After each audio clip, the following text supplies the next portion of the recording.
Hi friends, welcome back to my channel. இந்த வீடியோவில் நம்ம என்ன பார்க்க போகிறோம் அப்படின்னா, சாஃப்டான சப்பாத்தி மாவு எப்படி பிணையிறது, அதுவும் ஒரு நிமிஷத்தில் எப்படி பிணையிறது அப்படின்னு சொல்லி பார்க்க போகிறோம். இப்போ வேலைக்கு போகிறோம் அப்படின்னா போயிட்டு டயர்டில் சப்பாத்தி மாவு செய்கிறது ரொம்ப கஷ்டமாக இருக்கும். ஸோ அவங்களுக்காக தான் இந்த டிப்ஸு. இது ஜஸ்ட்டு நம்ம ஒரு நிமிஷத்துலேயே சப்பாத்திக்கு மாவு சாஃப்டாக சூப்பராக சப்பாத்தி மாவு பிணைஞ்சு வச்சிடலாம். அதுக்கு முன்னாடி இந்த சேனலை சப்ஸ்கிரைப் பண்ணாதவங்க மறக்காமல் சப்ஸ்கிரைப் பண்ணுங்கள்.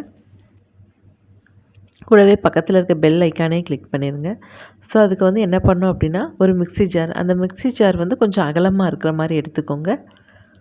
ஸோ அதில் என்ன பண்ணுங்கன்னா, 3 கப்புக்கு 1 கப் தண்ணி ஊற்றணும். ஸோ 3 கப்பு மாவுக்கு 1 கப் தண்ணி ஊற்றணும். இப்போ நான் என்ன யூஸ் பண்ணியிருக்கேன்னா, 5 கப் மாவுக்கு 1.5 கப் தண்ணி ஊற்றிருக்கேன். ஸோ 3 கப்புக்கு 1 கப் தண்ணி ஊற்றணும். அது அப்போ 5க்கு கொஞ்சம் சேர்த்து 1.5 கப் தண்ணி ஊற்றிருக்கேன். கூடவே உப்பு போட்டுக்கலாம். நம்ம என்ன வேணும்னா என்ன இது பண்ணிக்கலாம். ஸோ இது பார்த்திங்கன்னா 1.5 கப் தண்ணி ஊற்றிருக்கேன் நான்.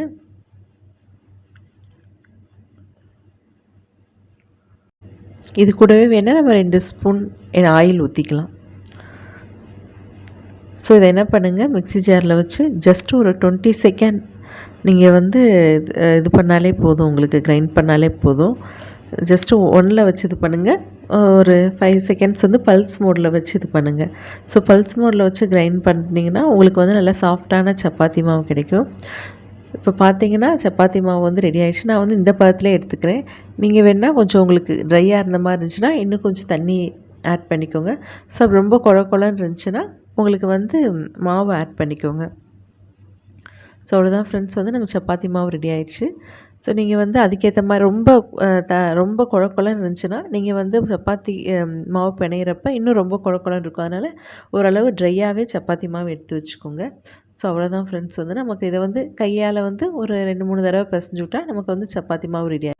இந்த பிசைஞ்சு வச்ச மாவில் 2 ஸ்பூன் ஆயில் ஊற்றிட்டு நல்லா மூடி வச்சுருங்க. நல்லா பிணைஞ்சி மூடி வச்சிட்டிங்கன்னா நமக்கு சூப்பரான சப்பாத்தி மாவு ரெடி ஆயிரும்.